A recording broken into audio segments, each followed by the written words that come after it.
Good morning. I don't have much of a voice. I have a little bit of a cold and a cough. A cough. But today is conference day. Caleb is getting ready to speak. He's the first speaker and we've got our lanyards.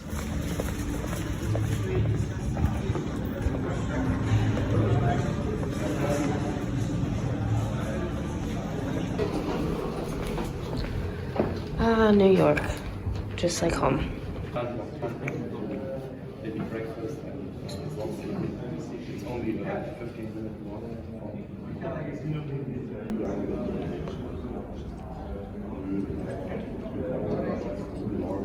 Caleb loves this look right here, and he took a picture of this building. He took a picture of this building. That really shows that he likes that building.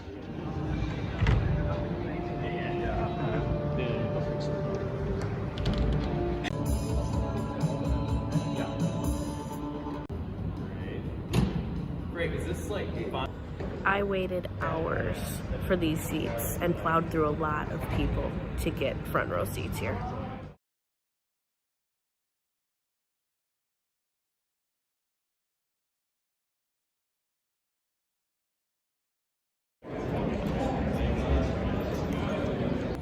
I'm fangirling over here.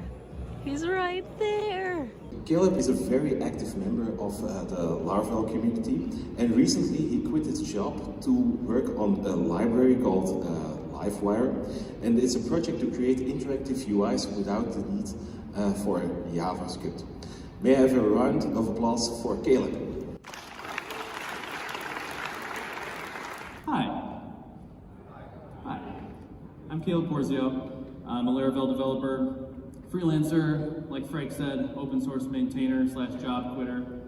I want to do a quick poll here, just to get like a survey of the room. So who here's a Laravel developer? Solid. But I saw this blog post by DHH where he's like, well, why don't you just Ajax pre-rendered HTML instead of doing the rendering on the front end?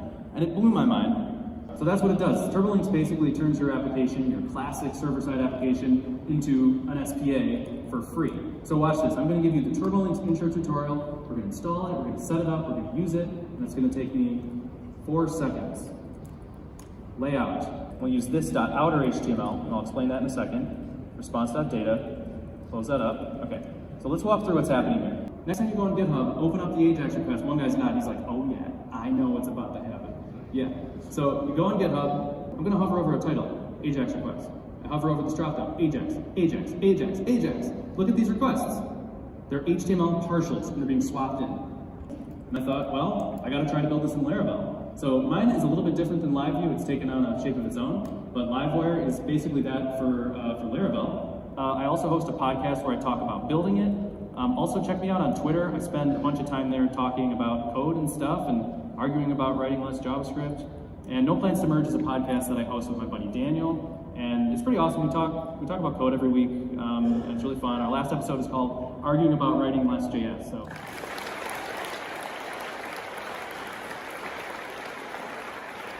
I wonder a few things. Oh yeah, all right. How did you start with this project? With Livewire, yeah. So like I said, I've been using this principle a little bit. So that first example that I showed, the script tag, that first one, I literally wrote that in an app and was like, whoa, this is really, really cool. Then I saw the LiveView blog post and I wrote a little proof of concept in PHP. And I tweeted it out the next day. I stayed up all night, made this little proof of concept. And a bunch of people were into it. And I don't know, it kind of struck me as like, this could be really, really cool. And did you immediately have the idea, yeah, I want to flesh this out, I'm going to quit my job? Or how did that come about? So that's a radical decision, huh? Right, I know. I quit my job to go on sabbatical, and I thought that I would climb mountains and meditate a lot, but I programmed more than full time, and so I just was in love with it, and so it was kind of a convenient mix where I didn't quit my job to work on Livewire, really. I quit it to take a break. And I immediately got this project and just haven't stopped. Yeah, so things just fell into place. Things just fell into place, yeah. That's nice. Well, what's next for Livewire? What are the next steps? Yeah, my plans for it, I guess, well, one, I kind of want it to grow into whatever it's going to be, which sounds weird, but I don't have a very specific vision. I'm still kind of leaving it unsettled so that as we explore this stuff, people are always coming up with crazy things, like prefetching states, like crazy bonkers stuff that I'm like, this could be really cool. So I want to give it space and see if some things emerge that are even more powerful. Yeah. Thanks a lot, Frank. Thank you. Thank you.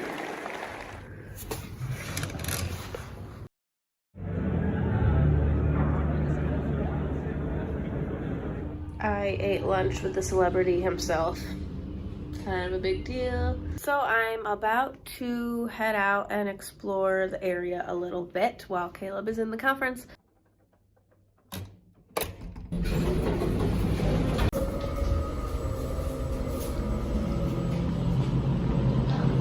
Fred's. Okay, so these little things that say stop, they must be able to go up and down, because this morning I was watching this road from up there, probably right there, and I was watching cars go by, and this definitely wasn't there. So okay, interesting. So this is where we ate yesterday.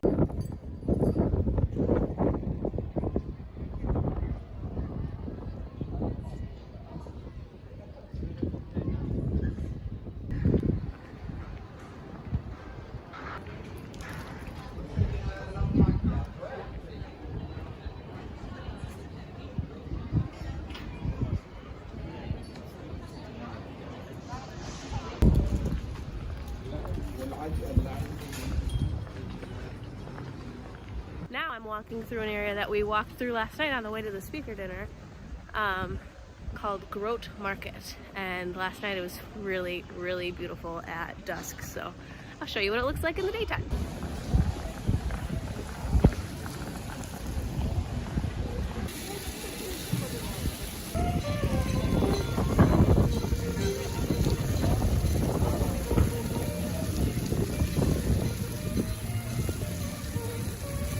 I'm really loving this scene.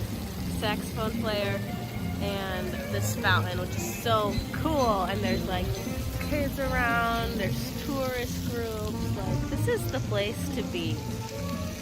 Love it. Souvenir shop over here. Small chance. I don't have my hopes up, but I'm looking just in case. I think it's somewhere over here. Visitor center. That could be promising.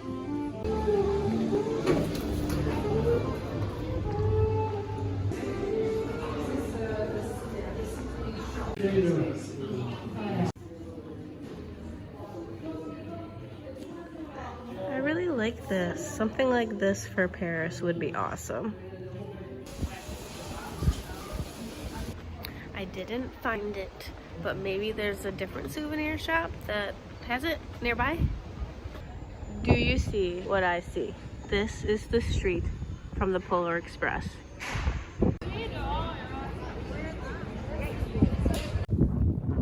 So no more gift shops, but I think I found the water. They lose their kitty cats in Antwerp, just like we do in the United States. I'm trying really hard to be aware of my surroundings and not get hit by anything. So far, so good. Look at this. This is so beautiful. It is very, very windy today. Sorry if you can't hear me.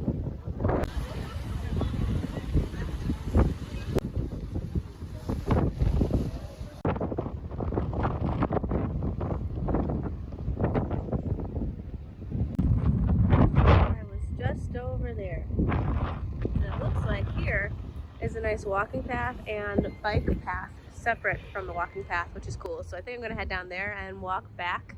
There's my landmark. That's where I came from. It's fall.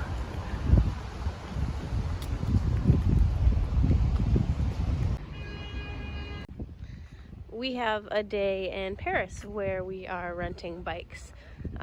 And they're very fancy in Paris. I'm excited to try it out. They have different options. You can pay a little bit more and get an electric bike, or you can get the normal manual bike. I think Caleb might like this store. Beers of Belgium. He mentioned wanting to take home a beer glass, which would be an awesome souvenir. And there's the glass. The first beer he had in Antwerp, which we have in America, but it would be very special to take home that glass. But maybe he'll pick one that's a little bit more hard to get in America. I very nervously said Dankia to them as I left. They said it back, so I guess I did a good enough job. Pita and Italian. I saw, oh, there's sushi. I saw barbecue behind me.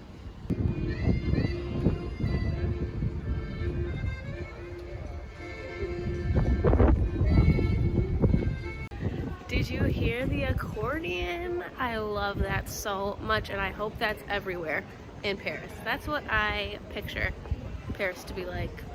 I hope it's there. I hope that's an accurate assumption, because it's lovely. And there's a Starbucks. Oh, there's a McDonald's right here. I'm gonna look in Starbucks and see if there's anything unusual on their menu, or if they have those fun "You Are Here" mugs for Antwerp.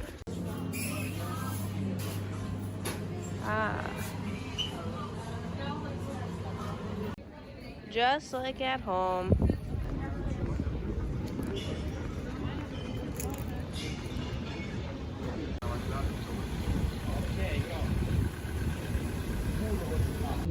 Yes, Pedro Paulo Rubens. I believe he was the first female African-American able to vote here in Belgium. So I'm walking back towards the hotel because there's like a shopping center mall type thing right like inside the same building. So I want to go check that out. I like malls. Hi friends. Here it is.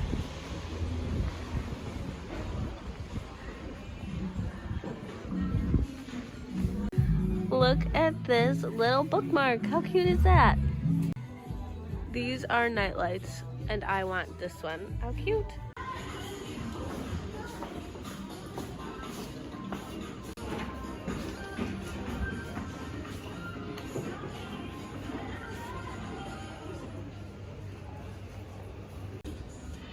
So this feels like an American mall, but I don't recognize the stores. That's kind of cool.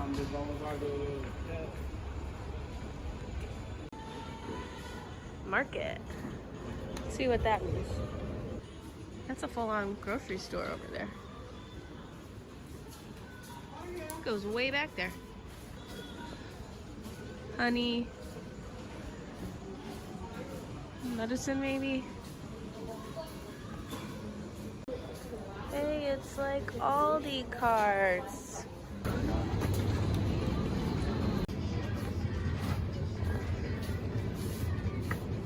Is that a pumpkin?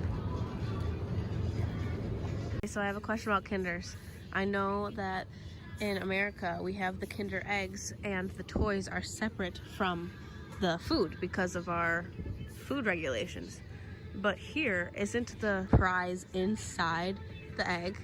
So shouldn't I bring some of these home for my nieces and nephews because they're authentic?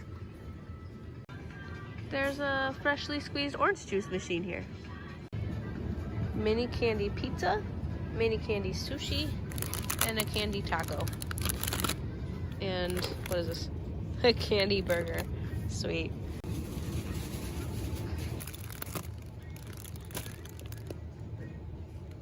I wish I could read this, but they don't seem to be refrigerated right now. I'm wondering if I could take those. This is how bread aisles in grocery stores should be. Am I right?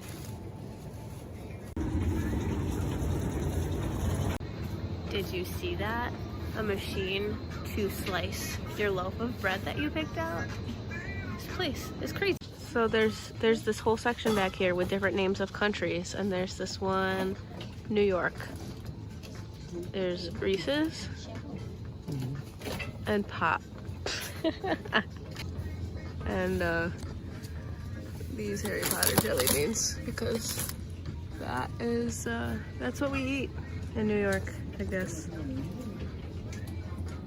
I'm in the cereal aisle and I just have to point out the ones that look different. Doesn't the cornflakes look more vintage? Some of these look the same. Look at that. That looks very different.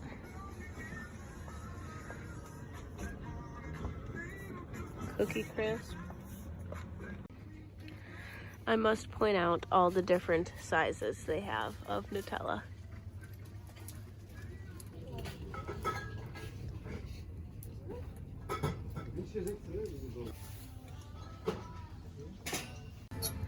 They have this kind of Oreo package, but a lot of them come like this.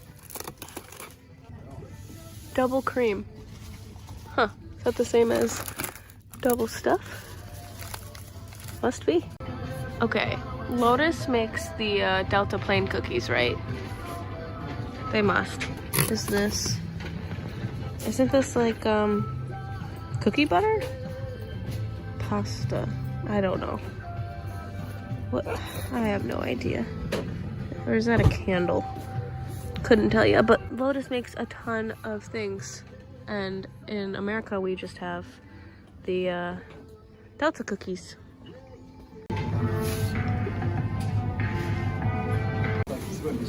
What is this thing? Do you get to carry that around with you and put items in your basket and like pay on your own? I found the candy for Liz. I have to look back at the picture to see which one it is, but I think this one. I got the candy for Liz and I used the self-checkout, found the English button. It was a little bit confusing even though it was in English, but I figured it out and then I started to walk away and the lady said something and she needed my signature. So I had to sign it and then you have to scan your receipt as you exit because there's a little gate that opens up after you scan your receipt to show that you paid. Pretty fancy. I'm gonna check out the other floors to this mall. It looks like there's a second, third, and part of a fourth floor. We have Pearl Optics, and then there's another, like, it doesn't have produce or food it looks like, but some sort of convenience store down there. This place is crazy. There's a bookstore up here on the top floor. Should I buy a book that I can't read? I just saw a woman with a little purse in her lap. She was sitting down and she had the tiniest dog I have ever seen in my entire life in the purse. And just his little head was popping out. Oh my gosh, so cute. I wish I knew how to say, "Can I please pet your dog?" in one of these languages that they speak, but I don't, so I didn't. But I wanted to. Well, that was a fun exploratory trip around the hotel area. I'm headed back inside to rest some more. I laid low and rested at the hotel for the last few hours, so it's like 7 or 8 or something, but I am out to find food and Caleb's out with his buddies, but I didn't really want to socialize with the cough that I have. So I am looking for a place called Max's. It's a fast food chain here in Antwerp.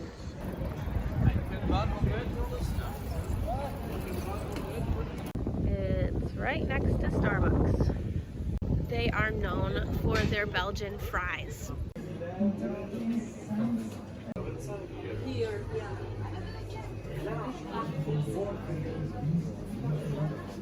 You see their fry statue behind me? Okay, I did it. I had to shamelessly ask, "Do you speak English?" And the man nodded his head. He didn't seem very pleased, but I got my order and hopefully I successfully got a plain cheeseburger. We will find out. And this was like a 2-minute walk from my hotel. It's awesome. There's so much right around here, so I didn't have to go far. Okay, so a medium treat is a lot of fries. They're nothing special, to be honest. I need to add salt to them. And I don't ever add salt to my fries in America. But I don't know, they're just like steak fries. They're good. Fries are good. Fries are always good. And then this is the cheeseburger. My plain cheeseburger has, I love ketchup, so it's okay. And mayonnaise. And I don't even know if there's cheese. There's cheese.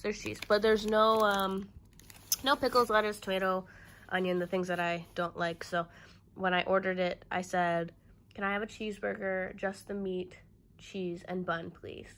And that's what I got. So pretty close. Could be worse. That person was stop me.